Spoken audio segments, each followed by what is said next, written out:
সারা জীবন যাদের খুশি করার জন্য ইসলাম আর মুসলমানদের বিপক্ষে গালমন্দ করলাম, হযরত মুহাম্মদ সাল্লাল্লাহু আলাইহি ওয়াসাল্লামের কুটুক্তের নিন্দা করলাম, আজকে দিনে সেই তারাই আমার সঙ্গে বিশ্বাসঘাতকতা করলো। আমার পায়ে তো আদতে কোনো সমস্যা ছিল না, ছোট্ট একটা সামান্য মিস্টেক, যন্ত্রণার জন্য ভর্তি হয়েছিলাম, পাটা আমাকে এমন কাটলো সারা জীবনের জন্য পঙ্গু করে দিল। ওর যেখানে রোগীর তালিকার নাম লেখা হয়, ও তো একজন লেখিকা, ও মনে মনে করেছিল আমাকে লেখিকা হিসাবে আমার সম্মানটা দেওয়া হবে, প্রেসক্রিপশন আমাকে লেখিকা হিসেবে উল্লেখ করা হবে। কিন্তু সেখানে প্রেসক্রিপশনে ও নিজেই পোস্টে বলছে যে আমাকে রোগীর তালিকায় প্রেসক্রিপশনে লেখা হয়েছে যে বাংলাদেশি মুসলিম রোগী। কি লেখা হয়েছে প্রেসক্রিপশনে? আরে আপনারা গেলে তো আপনাদের নাম লেখে না। আপনি গেলেন আব্দুল সত্তার, আপনার নাম লিখে নিল। আপনি গেলেন আব্দুল মালিক, আপনার নাম প্রেসক্রিপশনে লিখে দিল, বয়স কত 30 না 35 সেটা লিখে দিল। কিন্তু ও মনে করেছিল আমাকে লেখিকা এবং বিতর্কিত লেখিকা সাহিত্যিক হিসাবে আমাকে সম্মান দেওয়া হবে। আর আমি তো সারা জীবন মুসলমানদের বিপক্ষে গালাগাল করেছি, আর আজকে দিনে মুসলমানদের বিপক্ষে কথা বলেছি, অর্থাৎ এরা অন্তত এই সম্মানটুকু আমাদের দেবে। কিন্তু তসলিমা নাসরিন বলছে নামের সঙ্গে মুসলমান থাকা আমার তসলিমা আমার নামটার জন্যই, আমার নামের প্রথমে তসলিমা শব্দটা ছিল বলেই আমি মুসলিম বলেই বাংলাদেশে মুসলিম হিসাবে আমাকে রোগী হিসাবে আমার প্রেসক্রিপশনে লিখে আমার পাটা ওয়াকারণেই আমার পাটা চিরতরে পঙ্গু করে দিল। আর এই বক্তব্যের লেখনীতে যেটা প্রমাণ হলো, যেটা স্পষ্ট দিবালোকের ন্যায় স্পষ্ট হলো, যে মুসলমান হলে পরে ও স্বীকার করলো মুসলমানদের উপরে আজও অন্যায় করা হয় না? আরে জোরে বলছেন না কেন? হয় না?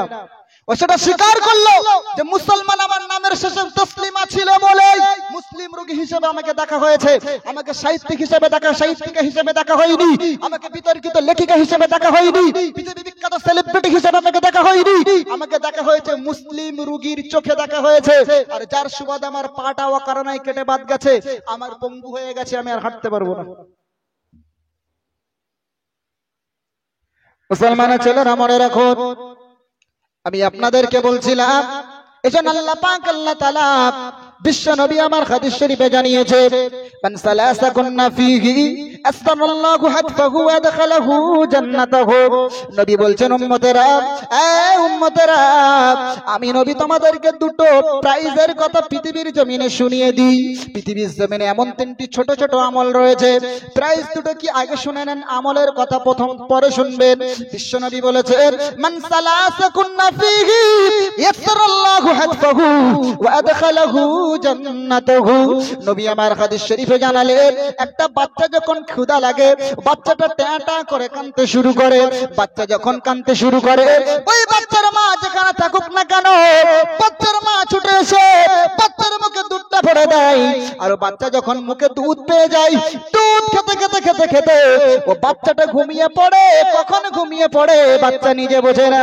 বিশ্বনবী আমার বলছেন মান সালাসা কুন্না ফীহি ইয়াসসারাল্লাহু হাতফাহু ওয়া আদখালাহু জান্নাতাহু। বাচ্চা যেমন দুধ খেতে মায়ের কোলে ঘুমিয়ে যায়, এই তিনটে আমল যারা করবে, আমি আল্লাহ পাক রব্বুল আলামিন তাদের রাসূলের, আমি আল্লাহর হাবিব বলছি, অমন বাচ্চার যেমন দুধ খেতে ঘুমিয়ে গেল, ও মানুষের শহীদ আমার আল্লাহ তার মরণ দান করবে। আর যখনই চোখ লেগে যাবে, তখনই ওই লোকটি মারা যাবে, মুহূর্তের ভিতরে রহিম স্বপ্নের দেশ জান্নাতে পৌঁছে যাবে। চিল্লা বলা যায় না সুবহানাল্লাহ? মুসলমানের ছেলেরা, তিনটে আমল যদি আপনারা করেন, আল্লাহু লা শাক্কা ফীহি, খোদার কসম করে বলি মানব জীবন সফল হবে, নচেত মানব জীবন ব্যর্থ হয়ে যাবে। আমরা মনে করি মৃত্যু আমাদের জীবনের শেষ স্টেপ, মরে গেলে হয়তো সব শেষ হয়ে যায়। আমরা মনে করি death is the not the end of life, মরে গেলাম তো শেষ হয়ে গেল। বন্ধুরে না, মরে গেলাম শেষ হলো না, মরণের পরে নতুন করে সূচনা হয়, শুরু হয়, নতুন এক জীবনের প্রারম্ভ হয়, শুরু হয়। অনেকে বলে চাচা কেমন আছো, বলে মরলে ভালো হয়, বলে না চাচি কেমন আছো, বলে মরে গেলে ভালো হয়। অনেক যুবক যুবতীরা রয়েছে প্রেমে ছাকা খেয়েছে। একটা ছেলের সঙ্গে প্রেম করে, একটা মেয়ের সঙ্গে ভালোবাসা গল্প করে, প্রেম বিনিময় করে, আদান প্রদান করে। আর যখন ভালোবাসা হয়, মেয়েটা ছেলের সঙ্গে ভালো প্রেম জমে উঠেছে, 1 মাস 2 মাস 4 মাস 5 মাস 6 মাস 7 মাস, ছেলেটা বলে জান তোমাকে ছাড়া আমি বাঁচতে পারি না, তুমি না খেলে আমি খেতে পারি না, তুমি খেলে পরে খাবো, তুমি হাসলে পরে হাসবো, তোমার দুঃখে আমি দুঃখিত হয়ে যাই। মুসলমানের ছেলেরা এইভাবে যখন 2 মাস 4 মাস 7 মাস পরে একজন মেয়ে যখন হঠাৎ করে ছেলেকে ফোন করে জানায়, শোনো রে বন্ধু, আমার বাড়িতে বিয়ে ঠিক করে ফেলেছে, তুমি আমাকে ক্ষমা করো, ভুলে যাও, অন্য কাউকে দেখে নাও। ছেলেটা তখন কি করে, না রে দুঃখ আমি সহ্য করতে পারবো না, আমি এখনই আত্মহত্যা করব, আমি এখনই সুসাইড করে নেব। কারণ ওর মাথায় ঢুকেছে কি মৃত্যু জীবনের কি পরিসমাপ্তি ঘটিয়ে দেয়। আরে না, মৃত্যু জীবনের পরিসমাপ্তি ঘটায় না। পৃথিবীতে অনেক দল আছে, যত দল পৃথিবীতে আছে সমস্ত দল মত নির্বিশেষে সবাই একমত কি মুসলমান কি হিন্দু কি খ্রিস্টান কি শিখ কি ইসাই কি পারসি কি মাঝি কি মধ্যপ্রদেশ বিহারি বাঙালি গুজরাটি দেশি বিদেশি ফর্সা কালো সবাই এ বিষয়ে একমত। এমনকি নাস্তিক যারা যারা আল্লাহকে বিশ্বাস করে না, তারাও জানে যে একদিন আমাদেরকে মরতে হবে। এ বিষয়ে কোনো ইখতিলাফ নেই, আছে আছে, তারা সবাই জানে এই বিষয়ে কোনো ইখতিলাফ নেই, মরতে হবে, তারা সবাই বিশ্বাস করে। মৃত্যু ছাড়া সকল বিষয়ে মতনৈক্য আছে, আছে না নেই? কিন্তু আমরা সবাই জানি মরে যাব, সব ধর্মাবলম্বী মানুষ জানে মরে যাব। এমনকি যারা আপনার ধর্মে বিশ্বাস করে না, নাস্তিক, তারাও জানে মরে যাব। কিন্তু এরা সবাই জানে মরবো, কিন্তু মরণের পরে যে জীবিত হব, ওয়াল বাসি বাদাল মাউত, এটার উপরে একমাত্র ঈমান রাখে মুসলমান। সুবহানাল্লাহ বলুন। এজন্য বলছে that is the not the end of life, মৃত্যু আপনার জীবনের শেষ নয়। তাহলে শেষ কি? মৃত্যু কি? That is the beginning of a new life. মৃত্যু আপনার জীবনের নতুন এক সূচনা, নতুন এক জীবনে পৌঁছে দেয়। That is the beginning of A real life. মৃত্যু আপনাকে প্রকৃত জীবনে নিয়ে যায়। মৃত্যু সম্পর্কে কোরআনের মধ্যে মারাত্মক 3টা আয়াত এসেছে। 1 নম্বর, কুল্লু নাফসিন যায়কাতুল মাউত, পৃথিবীর যত মানুষ রয়েছে যারা জীবন পেয়েছো প্রত্যেককে একদিন না একদিন মরা লাগবে। বুঝতে পারছেন? কুল্লু নাফসিন যায়কাতুল মাউত। 2 নম্বর, বিআইয়ি আরজিন তামুত, মৃত্যুর জন্য নির্দিষ্ট জায়গাও নির্ধারণ করা আছে। নাম্বার 3, ওয়াল কুল্লি উম্মতি আজালা হাত্তা ইজা জা আজালুহা লা ইস্তাখিরুনা সাআতাও ওয়া লা ইস্তাকদিমুন, মৃত্যুর জন্য নির্দিষ্ট সময়ও নির্ধারণ করা আছে। আপনি গালে ভাত দিয়েছেন, বলছেন একটু ঢোক গিলে নি, ওই অবস্থায় যদি আপনার মৃত্যু থাকে, ওই অবস্থায় মৃত্যু হয়ে যাবে। পৃথিবীর অনেক বড় মনীষী, বিখ্যাত বিখ্যাত ব্যক্তি, তারা মৃত্যুকে নিয়ে অনেক গবেষণা করেছে। কিন্তু মৃত্যু কোথায় থাকে, কিভাবে হয়, এ সম্পর্কে ধারণা কারো নাই। ডাক্তাররা আপনার কলজে কোথায় আছে, ফ্যাপসা কোথায় আছে, কলিজা কোথায় আছে, দিল কোথায় আছে, সব তারা খবর দেয়। কিন্তু মরণ মৃত্যু কোথায় থাকে পৃথিবীর কোন ডাক্তার খবর দিতে পারে না। আরে বড় বড় আবিষ্কারকরা বড় বড় মেশিন তৈরি করেছে, तमाम পৃথিবীর বিখ্যাত বিখ্যাত ডাক্তার নকল সূর্য তারা তৈরি করছে, নকল চন্দ্র তৈরি করছে, রাতকে দিন বানাবে, রাতকে দিন বানাবে, দিনকে রাত বানাবে।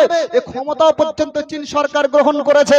কিন্তু ডাক্তার হয়েছে বটে, ডাক্তার সব রোগ বিশ্লেষণ করে বলে দেয় বটে, কিন্তু মরণটা কোথায় থাকে এটা তো ডাক্তার বলতে পারে না। আরে মরণ অন্য কিছু না, মরণ হলো আমার আল্লাহর হুকুম। সুবহানাল্লাহ বলুন। ঐতিহাসিক বক্তা গোলাম আহমেদ মার্তুজা নাম শুনেছেন? জি, অনেক বড় ঐতিহাসিক বক্তা। আমি তো তার অনুপস্থিতি অনুধাবন করি। মুসলিম উম্মার অনেক বড় ঘাটতি তিনি ছিলেন, সেটা পূরণ ছিল। তিনি যখন বিদায় নিয়েছেন সেটা আমাদের ঘাটতি হয়ে গেছে। তিনি যাই হোক একটা ঐতিহাসিক বিদ হিসাবে তিনি যে কথাগুলো বলতেন, যে সত্যগুলো তুলে ধরতেন, মানুষের চোখে আঙুল দিয়ে মুখে থাপ্পড় মারে মিথ্যা ইতিহাসকে বিলুপ্ত করে সত্যকে তিনি কলম চালাতেন। বাজাপ্ত ইতিহাস, চেপে রাখা ইতিহাস, বিখ্যাত বজ্র কলম ইত্যাদি ইত্যাদি বই রচনা করে তিনি আজ মুসলিম সমাজের মুসলিমদের যে সম্মান, যে গৌরব, মুসলমানরা কি এবং কি করেছে, মুসলমান হাকিকাতে ইতিহাস তুলে ধরেছিল। মর্তুজা সাহেব বলতেন যে আমার বয়স পার হয়ে গেছে, আমার বয়স, মৃত্যুর বয়স অনেক আগেই পার হয়ে গেছে। বলে হুজুর তো আপনি এখন বেঁচে আছেন কিভাবে? তাহলে বেঁচে আছি এটা আল্লাহর হুকুমে, এটা বরকত চলছে। সুবহানাল্লাহ বলুন। গোলাম আহমেদ মর্তুজা সাহেব এত বড় বিদ্বান, এত বড় ব্যক্তিত্ব, তিনি মানুষকে বলে দিতেন, যখন আপনার কোনো রোগ নিয়ে ওনার কাছে যাবেন, উনি গোপনে আমল শিখিয়ে দিতেন। আলহামদুলিল্লাহ, সুনামের সঙ্গে যে আমলগুলো উনি মানুষকে বলতেন যে বাবা তোমার এই রোগ হয়েছে, এই আমলটা করো, করে দেখো, তোমারও রোগ আর হবে না, অন্য রোগ হবে, ওই রোগ হবে না। মর্তুজা সাহেব যেটা বলতেন, অনেকেই 100% সেটা কাজ হতো, সফলতা মানুষ পেত। জি, তার মাত্র একটাই কারণ, তিনি আমলিয়াত পূর্ণ এবং আল্লাহর উপর ইখলাসের সঙ্গে পৃথিবীতে ইসলামকে প্রতিষ্ঠিত করার জন্য নির্ভীক চিত্তে তিনি জীবনের ভয় করেনি, জেলের পরোয়া করেনি, সত্যের জন্য কলম চালিয়েছিল। তার পক্ষে অনেক শত্রু ছিল, কিন্তু আল্লাহ পাক এই মহান ব্যক্তিত্বকে আমাদের সকল মুসলিম উম্মার জন্য অনেক বড় নিয়ামত করেছিলেন। তিনি কিছুদিন আগে ইন্তেকাল হয়েছেন, গত কয়েক বছর করোনার মধ্যে।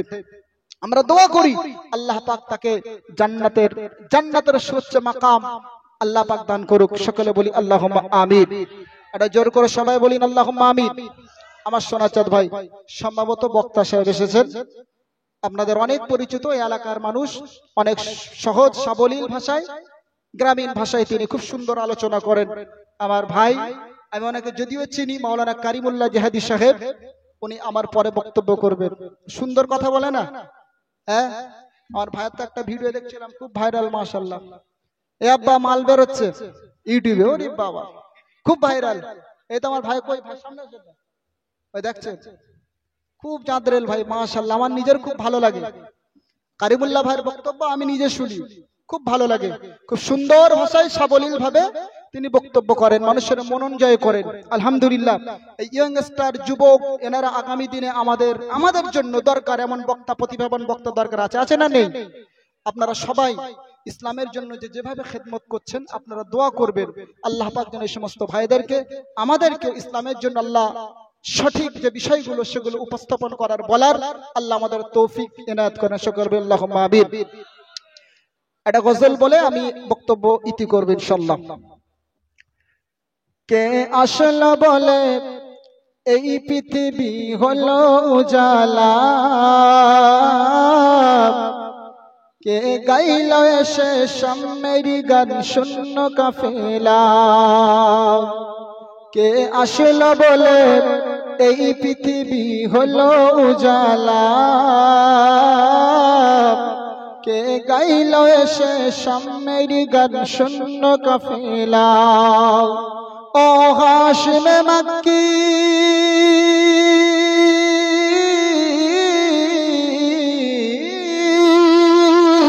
ও হাশিম মক্কি মদনী শাহে মদিনা, ও নূরে নবী নূরে নবী নূরে মদিনা, ও নূরে মদিনা। अल्लाह ने फरमाया अलम नशरह लक सदरक, कोरीलन बयान देखो कुरान और रफअना लक जिक्रक। अल्लाह ने फरमाया अलम नशरह लक सदरक, कोरीलन बयान देखो कुरान और रफअना लक जिक्रक। हशर रसूल अरबी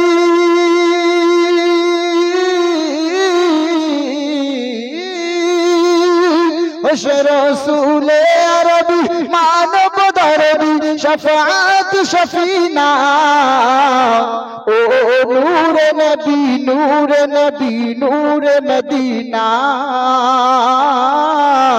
ओ नूर मदीना। अहमद मोहम्मद जुदी आखिर नबी, যার ওসিলাতে সৃজন হলো এ সুন্দর পৃথিবী। সুবহানাল্লাহ বলুন। আহমদ মুহাম্মদ যদি আখির নবী, যার ওসিলাতে সৃজন হলো এ সুন্দর পৃথিবী। ও তার রূপের জ্যোতি